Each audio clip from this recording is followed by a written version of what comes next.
Caleb had learned to measure time by tasks instead of feelings. In the months since his relationship ended, he treated mornings like chores and evenings like a tunnel walk-in. Lock it down. Don't look too long at the places where love used to live. He worked harvest season at Maravilla Vineyard, not because he loved grapes more than people, but because vineyards were honest. Vines didn't pretend. When the fruit was ready, you picked it, you carried it, you made the wine. There was no room for what-ifs. The vineyard cabin where he slept was small and practical, built like it expected you to move all day. On one wall hung a faded map of the property, and on another a corkboard that Caleb had covered with reminders. Pick-up schedule, drip line maintenance, the list of tanks to monitor. Even the air felt like work, dusty cedar, crushed leaves, and that sweet fermented edge that lived in the buildings during harvest. By the time the first cold front arrived, Caleb felt like he was done being surprised by anything. The world kept turning. People kept talking. He kept smiling in the right places. But inside, he was still stuck at the moment it broke, when his ex had said the words that turned shared plans into separate calendars. Caleb hadn't cried much. He'd been busy surviving. Still, every time he walked back into the cabin alone, the silence sat down next to him like an extra passenger. Then there was Ronan. Ronan was the foreman older than most of the crew, broad-shouldered, with a voice that filled spaces without forcing it. People listened when he spoke. He handled broken equipment like it was personal. He knew the vineyard's moods, which rows would mildew if the wind shifted, where the soil stayed stubbornly damp, when the birds would panic and scatter the fruit. Caleb noticed him the way you noticed a fixed point in a storm. At first, it was nothing more than professional. Ronan called Caleb over to inspect a section of trellis that had sagged. Ronan's hands moved with certainty, and his eyes followed everything. The angle of the wire, the spacing of the posts, the way the vines leaned toward the sun. Caleb helped, nodding, asking questions, doing the work. Later, when Caleb took a break by the pickup truck, Ronan walked out of the shed and stood there for a moment, as if he'd forgotten what he was meant to do. The late afternoon light made Ronan's hair look silver at the edges. He didn't smile. Exactly, but there was a softness around his mouth that suggested he felt things he didn't display. "You've been carrying everything," Ronan said, almost casually. Caleb blinked. "It's harvest. Everybody's carrying something." Ronan looked past him to the rows stretching out like lines on a ledger. "Yeah. But some people don't realize when they're doing it to their own detriment." Caleb felt the words hit in the exact place he didn't want anyone to touch. He tried to deflect with humor. "You say that like you're a therapist." Ronan chuckled once, short and real. "No, I'm a foreman. I just know when a man is working himself into the ground." Caleb forced himself to breathe. He'd gotten compliments before, gotten concerned questions before, but Ronan's attention felt different, less curious, more protective. Caleb told himself it was workplace concern. That's what it had to be. He couldn't afford to want anything. Wanting was expensive. The first week of harvest slipped by in the usual blur. Mornings with frost in the grass, afternoons with sun burning the back of your neck, evenings that smelled like crushed berries and the metallic bite of fermentation tanks. Caleb kept his head down, made himself useful, and watched Ronan move through the vineyard like the place belonged to him. Matteo joined the crew after the second week. He was younger, friendly, quick with a joke, always holding a tool like it was an accessory. Matteo and Caleb fell into an easy rhythm of talking during breaks, small conversations that felt safe because they didn't require confession. Matteo asked about Caleb's life before the vineyard. Caleb gave answers shaped like standard replies. "You don't have to be here," Matteo said one night while they cleaned their gloves. Their breath hung in the cold air outside the cabin. Caleb shrugged. Sometimes I want to be busy. Sometimes it's the only way my brain behaves. Matteo's grin turned softer. Your brain behaving is a rare sight, huh? Caleb smiled despite himself. Yeah. It's been under review. Matteo leaned closer, lowering his voice. Just if you ever want to talk to someone, I'm around. Caleb thanked him. And he meant it. But he didn't know how to explain that talking wouldn't fix it. It would only make the loss real out loud. Ronan's presence became a constant backdrop. He'd occasionally come to check on their progress, and his questions were practical numbers, schedules, the state of the sorting tables. Yet every time Ronan spoke to Caleb directly, it was like a door opened a fraction wider.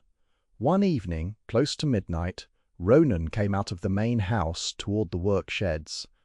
The lights there cast warm gold across the gravel path.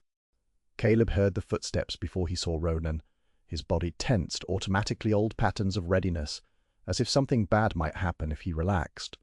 Ronan stopped near the cabin and looked down the path where the darkness pooled. Caleb's phone buzzed. He stared at the screen, expecting a message from his supervisor about equipment. Instead, the text was from a number that belonged to Ronan. You up? Caleb read it twice, confused by the informal tone. Ronan was not casual. Ronan didn't text like this. Caleb's stomach tightened in that uncomfortable way it did, when he thought someone might see him too clearly. He typed, then hesitated.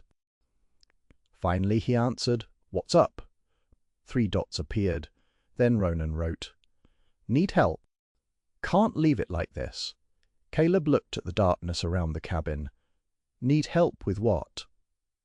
Ronan replied with a single location pin near the sorting shed, and then, as if he couldn't wait, another line.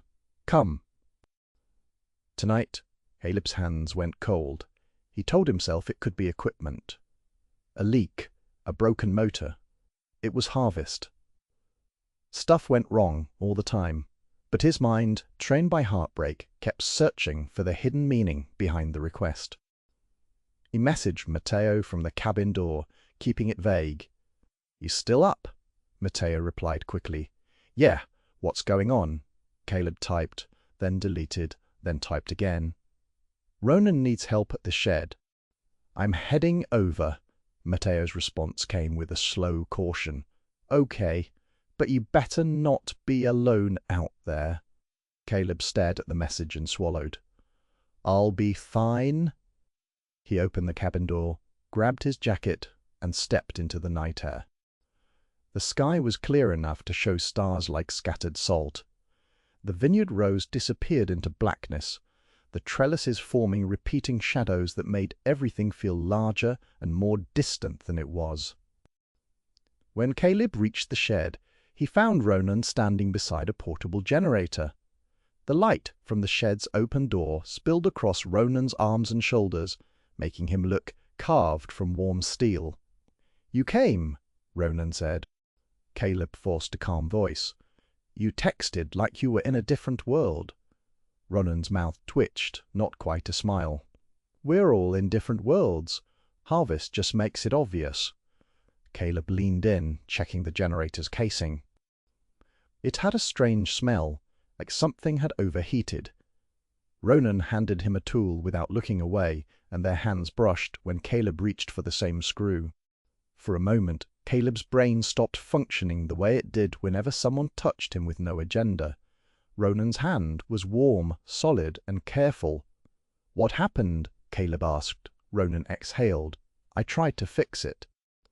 I thought I could keep it running without bringing anyone else over." Caleb studied Ronan's face. His eyes didn't look angry. They looked tired, not tired from work exactly. Tired like a man had been carrying grief quietly and didn't know where else to set it down. Caleb worked along Ronan's side, guiding Ronan on where to check. The hum of the generator gradually steadied when they got it right. The light inside the shed became less harsh, more even. When the last panel snapped into place, Caleb straightened and realized his hands were trembling slightly. He hid it by rolling his shoulders. Ronan turned toward him. "Thanks." Caleb nodded, but he felt stuck in his body, like he'd stepped into a memory he didn't recognize. Ronan looked toward the open doorway of the shed, where the night waited like a question. "You should go back." Caleb hesitated. "Are you okay?" Ronan blinked once. "What do you mean?" Caleb swallowed. "You didn't need to call me." "You didn't need to text like that." Ronan's jaw tightened. "I needed someone competent.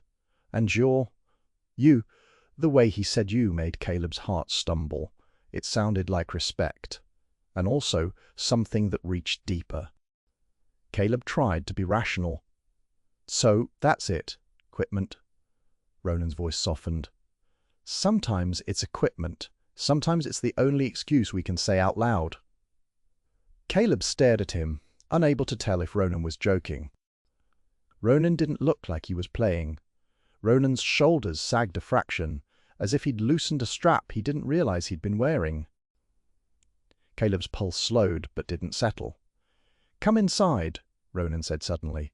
"It's cold out here, and you shouldn't be standing in the wind while you're—" He cut himself off, as if he'd almost said something too personal. Caleb followed Ronan into the small office attached to the shed. The room smelled like coffee grounds and old paper. A space heater warmed one corner. Ronan closed the door behind them. In the dim light, Ronan looked different. All that competence on the Vineyard Rose turned into something more human. Loneliness, under the competence. The way a locked drawer hides what you don't want anyone to see. Caleb leaned back against the desk, arms crossing to protect his heart from whatever this was. "You're still talking like it's just equipment." Ronan didn't answer right away. He walked around the desk to the small kitchenette, poured 2 mugs of something. Tea maybe, because the steam smelled herbal. He held one out to Caleb. Caleb took it, hands brushing Ronan's again. This time, the touch lingered half a second longer than it needed to. Neither of them pulled away. Ronan's eyes lifted. "I didn't think I'd be that dumb." Caleb frowned. "What do you mean?" Ronan stared into his own mug, like the answer lived in the liquid. "I thought I could be fine." After the breakup, Caleb's stomach dropped. There was that phrase, breakup, like a shared language. Caleb didn't know what Ronan's story was, but he recognized the shape of the pain. Ronan's voice lowered. "I went back to the same habits, same routine. People telling me, better this way." Caleb's throat tightened. "Who told you?" Ronan's eyes flicked to Caleb. "Everyone. But mostly me. I kept repeating that it was what I wanted." Caleb didn't speak. He felt like he might break if he opened his mouth. Ronan set his mug down and rested his hands on the edge of the desk, leaning forward just enough that Caleb could feel his warmth. "He left because I didn't know how to be the man he needed." Caleb's chest ached. "What does that mean?" Ronan's voice cracked slightly. And Caleb hated that for him, hated that the world could scrape someone down to that vulnerable sound. "It means I was so sure I was supposed to be straight, supposed to want what everyone says I should want, that I didn't recognize my own truth until it was too late." Caleb's mind went blank, then flooded. Ronan had never acted like someone hiding from desire publicly. He'd been stable, steady. He'd been a man who believed his life had rails. The revelation didn't feel like a bomb. It felt like watching someone lift a blanket and finding they'd been cold the whole time. Caleb forced himself to breathe. "You're saying you didn't?" Ronan nodded once. "I didn't realize how much I wanted men until it was taken away." Silence stretched between them, thick with something Caleb couldn't name. Not lust. Not exactly. Something like grief meeting grief and deciding to sit together. Caleb's eyes burned. He blinked hard. "My breakup was different," he admitted, voice rough. "But the feeling Being left behind by yourself. It's the same. Ronan studied him. You don't talk about yours. Caleb gave a small laugh that wasn't funny. Because if I talk about it, I'll admit it still hurts. Ronan's gaze softened. It still hurts. Caleb's heart beat hard enough he could feel it in his throat. Yeah. Ronan reached out slowly, as if asking permission with every inch of movement. His fingers hovered near Caleb's hand. Caleb didn't pull away. He didn't lean in either. He just let his body decide it could be safe for a moment. Ronan touched Caleb's knuckles lightly, almost reverently. Caleb's breath caught. Ronan didn't kiss him. He didn't rush. Instead, he drew a slow circle with his thumb on Caleb's skin, and the gesture was so gentle that it felt like it carried a promise. Not to take, only to hold. I'm trying, Ronan whispered. Caleb swallowed. Trying what? Ronan looked at him like the answer mattered. Trying to not pretend I'm fine. Trying to not disappear. The second I feel something real. Caleb's eyes searched Ronan's face for signs of manipulation, for the danger his past trained him to fear. But Ronan looked like a man who'd spent too long running and had finally stopped long enough to breathe. Outside, the wind nudged the metal siding of the shed. Inside, the room felt sealed. Ronan's hand slid from Caleb's knuckles to his wrist, holding there. If I ask you to stay, Ronan began. Caleb cut in quietly. Stay where? Ronan glanced toward the back of the office, where a small cot was tucked behind a curtain. Here. For tonight, you already helped me, and I don't want you walking back alone in the dark. Caleb hesitated. He imagined walking back to his cabin, the silence, the familiar ache, the way his bed looked too big when he was alone. He imagined staying just tonight, not as a commitment, not as a confession, just as company. But then his fear of hope rose up like a warning flare. Hope was the most dangerous thing he'd ever touched. Ronan must have seen it because his hand tightened gently around Caleb's wrist. No pressure, he said. I'm not trying to. He stopped again as if his own words were too fragile. Caleb stared at their hands. I don't know what you're trying to do. His voice went quiet. I'm trying to want you without turning it into a mistake. The sentence made Caleb's chest ache with something he'd been avoiding. He hadn't expected the confession to be that honest. He hadn't expected it to be that careful. Caleb nodded once. Okay, he said, and his voice betrayed him with its softness. I can stay. Ronan's shoulders loosened. Thank you. Caleb's heart turned over. Thank you. Like a man receiving permission to breathe. Ronan moved around the desk, adjusting the heater, pulling the curtain for the cot. He made room like a host, like he respected Caleb's boundaries even while he offered his closeness. Caleb sat on a chair and watched him, fascinated by the contrast between Ronan's strength and his gentleness. When Ronan sat across from him again, the distance between their bodies felt uncertain. It could become nothing. It could become everything, Ronan exhaled. Do you want to talk? Caleb swallowed. About what? Ronan's eyes held his. About the part where you stopped believing you deserved something good. Caleb's throat tightened. He stared at his mug, then set it down slowly. The ceramic clink sounded too loud in the quiet room. My ex left, Caleb said. Not with drama, not with some big villain speech. It was gradual, like the life we built started thinning. And when I tried to hold on to it, he acted like I was pulling too hard. Ronan listened without interrupting. Caleb continued, voice low. He said he needed space. Then he said he didn't feel the same. Then, one day, he said he was done. He didn't hate me. That made it worse. Ronan's eyes softened. Because it means you can't fight.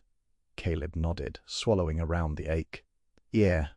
Ronan shifted forward, resting his forearms on the desk.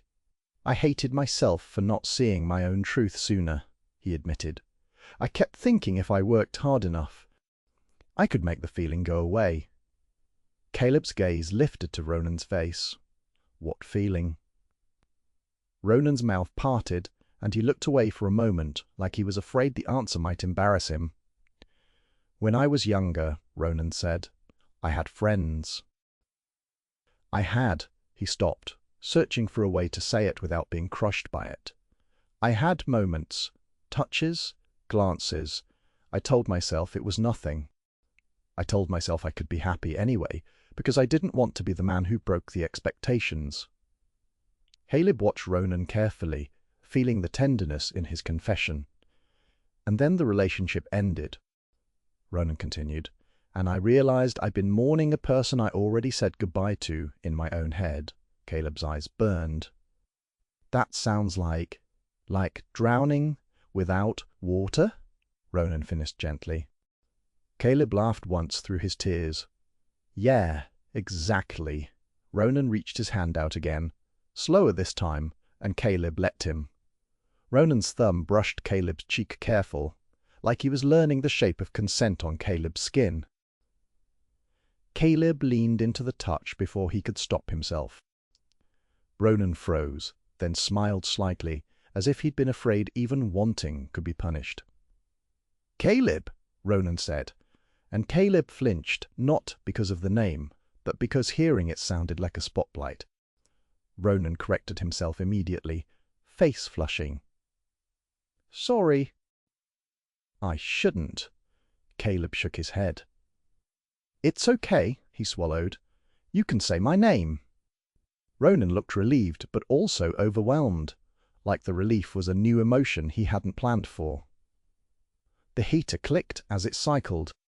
Their quiet stretched into something intimate that didn't ask for labels. Still, Caleb felt the tension under the tenderness, the slow burn pressure that makes time feel charged. Ronan's hand slid from Caleb's cheek to his jawline and then hovered at the edge of his mouth. Caleb held his breath. Ronan didn't kiss him. Instead, Ronan rested his forehead lightly against Caleb's, a touch so brief and careful that it was almost a question. Caleb's eyes fluttered, closed. When Ronan pulled back, their faces were only inches apart. Caleb could feel Ronan's breath. Ronan whispered, "If I kiss you, you need to know it isn't a rescue. It's a choice." Caleb's heart hammered. "Then choose," he said, surprising himself with the steadiness of his own voice. Ronan's eyes searched Caleb's face, verifying he wasn't imagining the consent. Then Ronan kissed him, softly, gently, the kind of kiss that didn't demand, but invited. Caleb's whole body softened, like something inside him had been waiting for this exact kindness. Their lips met with a careful patience, as if neither of them wanted to scare the other away. Caleb's hands hovered at Ronan's shoulders and then settled there. The contact felt grounding when they pulled apart. Caleb was breathing like he'd run a mile. Ronan's expression was stunned and reverent. Outside, the vineyard continued its nightly work, wind moving through leaves, distant creaks from equipment shifts. Inside, time slowed. Ronan swallowed. "We should sleep," he said hoarsely. Caleb nodded, though sleep felt impossible. Ronan guided him to the curtain behind the office where the cot waited. The cot was narrow, but it was still a place to rest. Ronan pulled a blanket over Caleb with careful hands. Caleb stared at the fabric and realized his hands still felt Ronan's touch, as if it were etched into his skin before he lay down. Caleb heard Ronan move back into the main room. The distant sound of Ronan adjusting the chair's position made Caleb wonder where Ronan planned to sleep. Caleb's voice came out quietly. "Where are you going?" Ronan's steps paused. "I'll be right here." "I'll sit." Caleb's heart tightened. "You don't have to." Ronan's voice drifted back.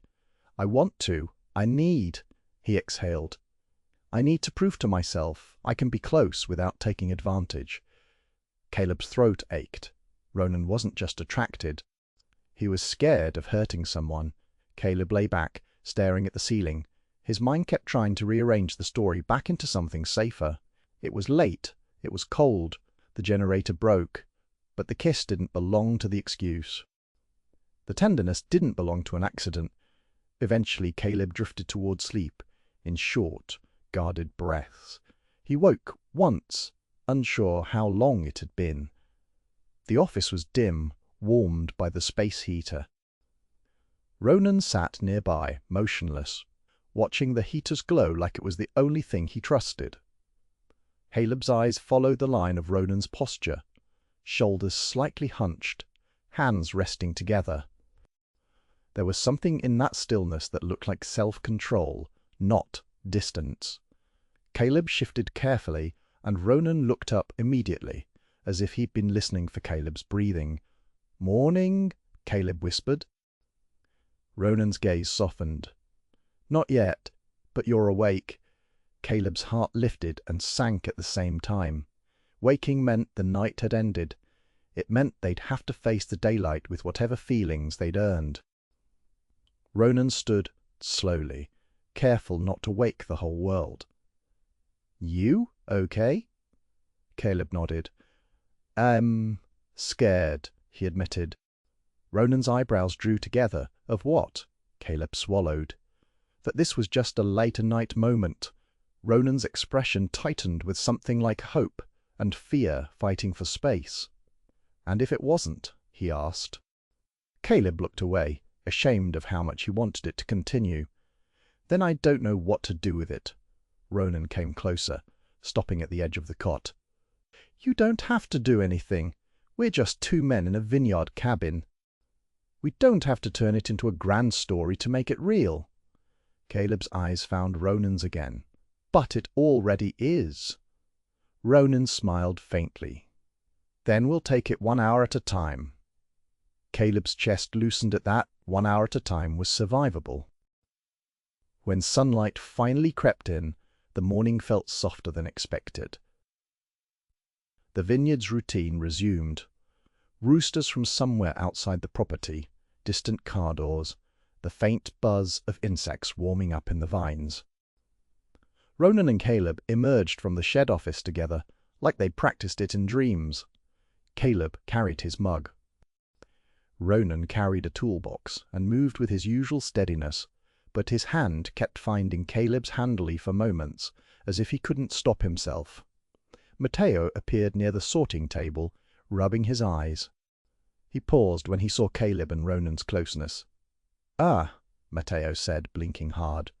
"You two look like you survived something." Caleb tried to smile. "We fixed the generator." Matteo's grin turned suspicious.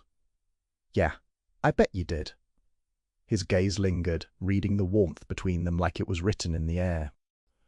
Ronan cleared his throat, returning to foreman mode. "We also need to check the sorting conveyor before the crew starts." Matteo nodded, but his eyes stayed on Caleb. "Okay, but, Caleb, seriously. You're not alone again." "Got it." Caleb felt his heart twist. "I'm not." Matteo looked at Ronan like he was trying to decide whether to tease them or protect them. In the end, he just gave a small, respectful nod. "Cool," Matteo said quietly. "Let me know if you need help." After he walked away, Caleb looked at Ronan. "Did you sleep?" he asked. Ronan's answer was honest. "Not much." Caleb frowned. "Why?" Ronan rubbed the back of his neck, gaze shifting to the rows outside the door. "Because every time I closed my eyes, I thought you might be gone when I opened them." Caleb's throat tightened.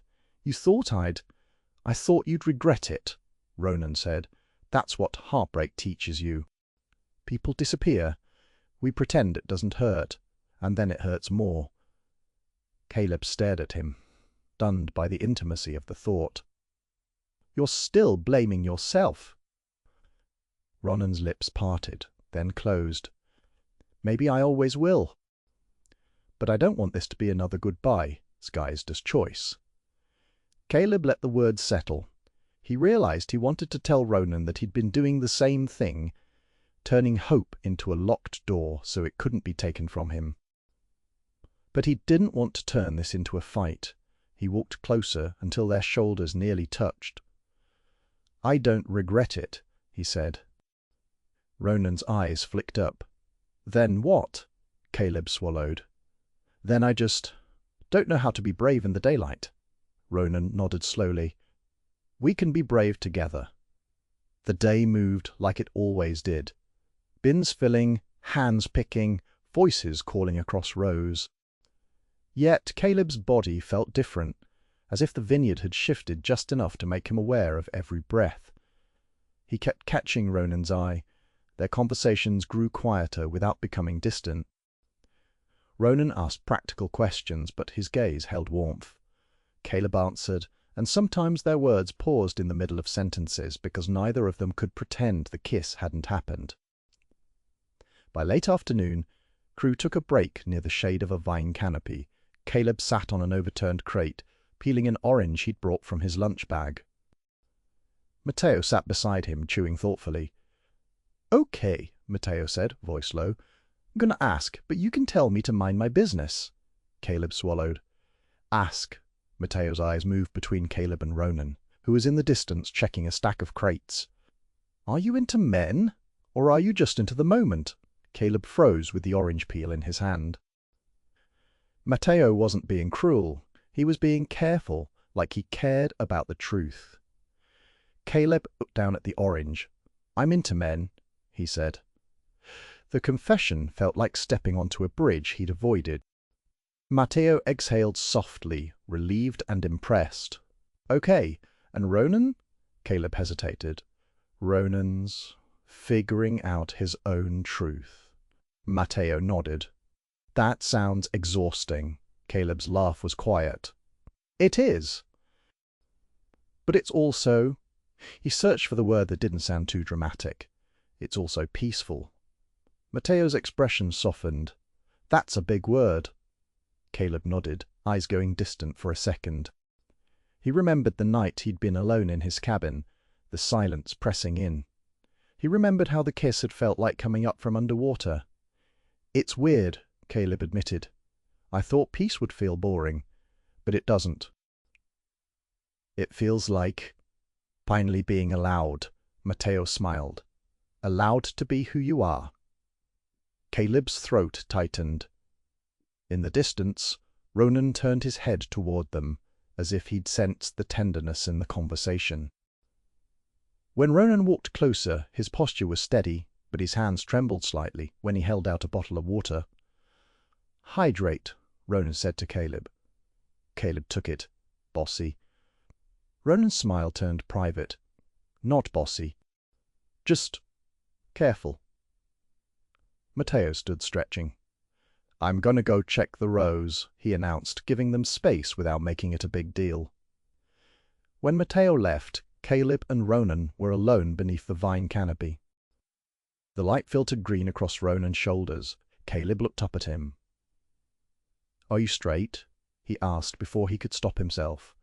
The question felt too direct, too risky. Ronan flinched, then steadied. "I was," he said. "For a long time I told myself I was. But the truth doesn't care what you tell it."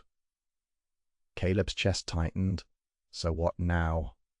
Ronan exhaled. "Now I'm trying not to run from you." Caleb didn't respond with words. He stepped closer until their foreheads almost touched again. Ronan's eyes closed for a second, like he was bracing for the impact of feeling. Caleb whispered, "Then don't." Ronan opened his eyes. "That sounded like an order." "It sounded like a need," Caleb corrected. Ronan's breath caught. "Caleb," he began, then stopped himself like he'd learned his own lesson names meant spotlight, and spotlight meant fear. He tried again. "I need you too," Ronan said. The confession landed heavy and warm. Caleb's throat tightened. "I need you to be honest," he said. "Not careful like before. Honest like you were in the office." Ronan nodded slowly, eyes glossy but controlled. I can do that. Ronan reached for Caleb's hand, lacing their fingers. Caleb let him. He realized how much he'd been holding himself apart from touch, as if touch could break him. Ronan squeezed gently. I thought I'd lose you after last night, he said. Caleb swallowed. I was afraid you'd regret it. Ronan shook his head. I don't regret it. But I do regret how long I waited to admit what I wanted. Caleb stared at their joined hands. Then admit it now.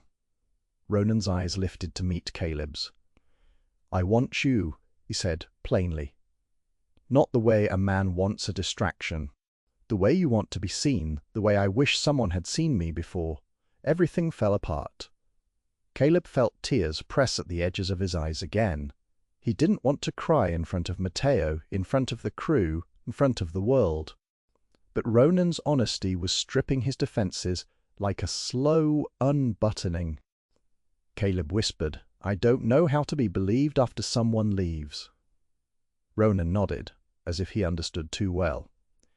Then I'll believe you, he said, until you start believing yourself.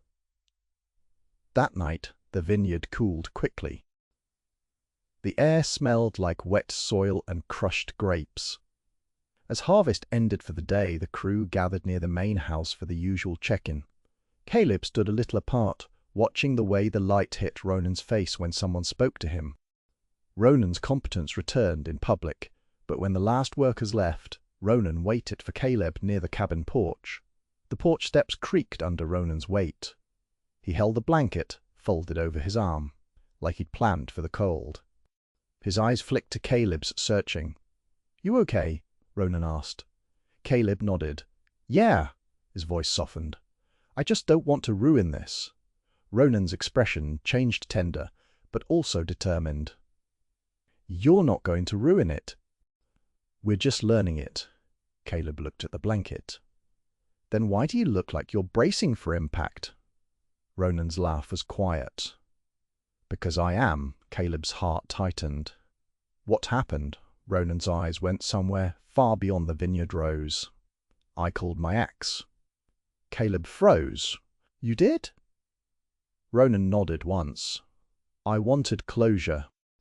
I wanted to hear words that would make it easy. Caleb's stomach churned. And? Ronan swallowed, jaw flexing. He didn't give me the easy words. Caleb's voice was barely a whisper. What did he say? Ronan looked back at Caleb. His eyes were shiny with something he refused to let spill. He said he'd been waiting for me to admit the truth all along. And then, when I finally did, after he was gone, it was too late to fix what was broken. Caleb's chest ached. That was the kind of cruelty grief carried. Not dramatic, just precise. Ronan continued. He wasn't cruel, he was honest. And it made me furious at myself, at how much time I wasted pretending. Caleb's throat tightened. But it also means you were finally seen. Ronan nodded slowly. It means I can't keep hiding behind the vineyard. I can't keep hiding behind competence. Not with you? Caleb felt his eyes sting. Does he know about me? Ronan shook his head. No, he doesn't need to. Not yet. Caleb's breath caught. Then what do you need? Ronan stepped closer, blanket still in his arms. I need to tell you what I should have told myself months ago, he said. Need to stop making love into a punishment. Caleb stared at him, heart pounding. Then say it.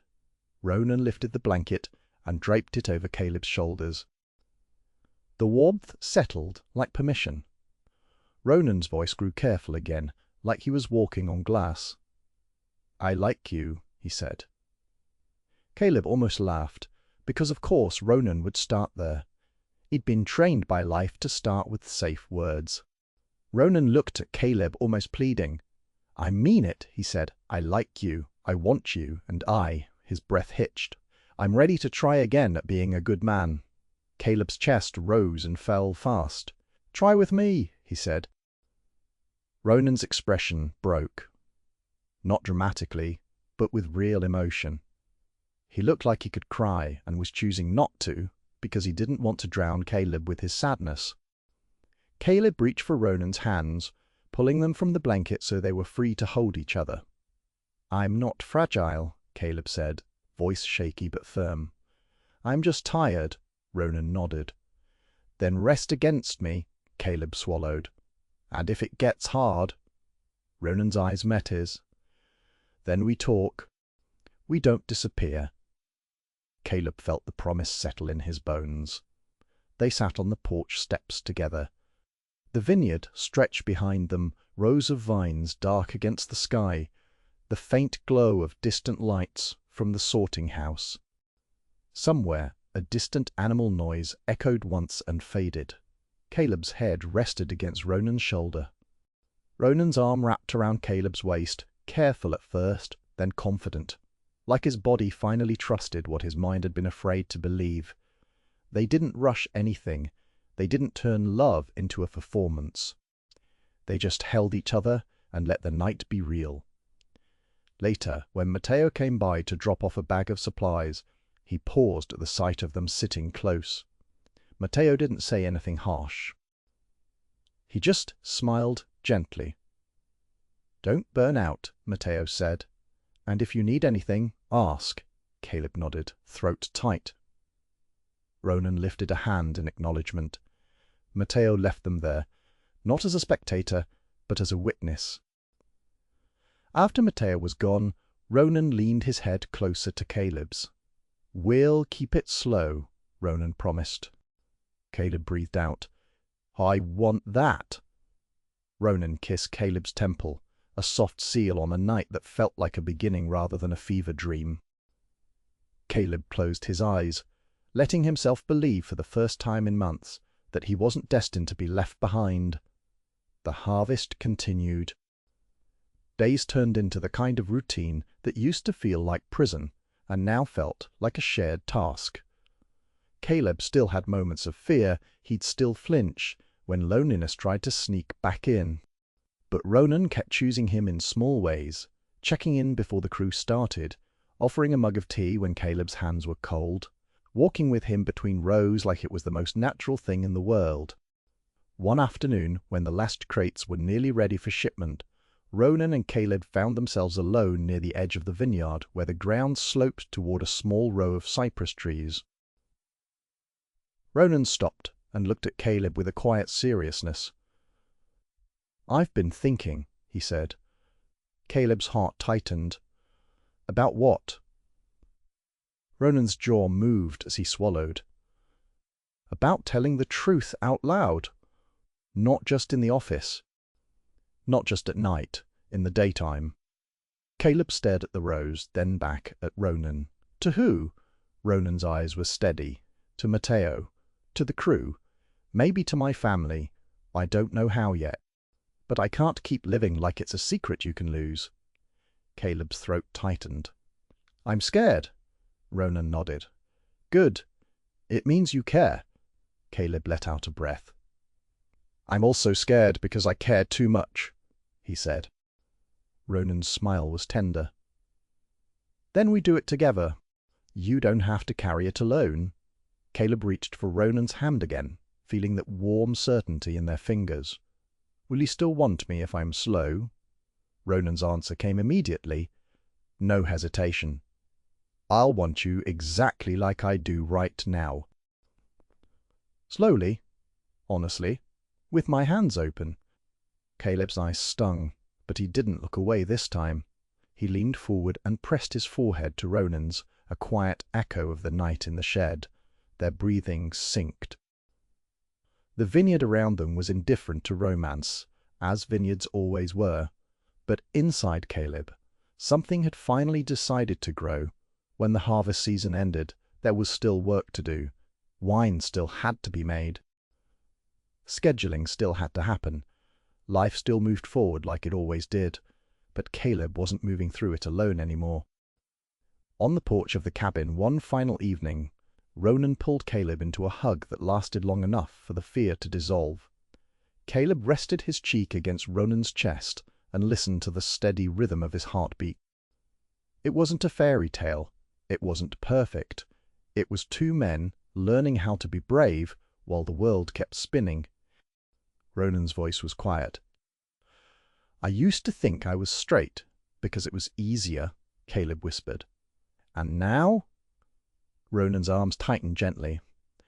"Now I know the truth isn't easy, but it's real." Caleb smiled into his shoulder. "Then keep choosing it." Ronan kissed the top of Caleb's head, and the night felt warmer than it had any right to be. Hope settled between them like a promise planted in soil slow to take root, but impossible to unmake.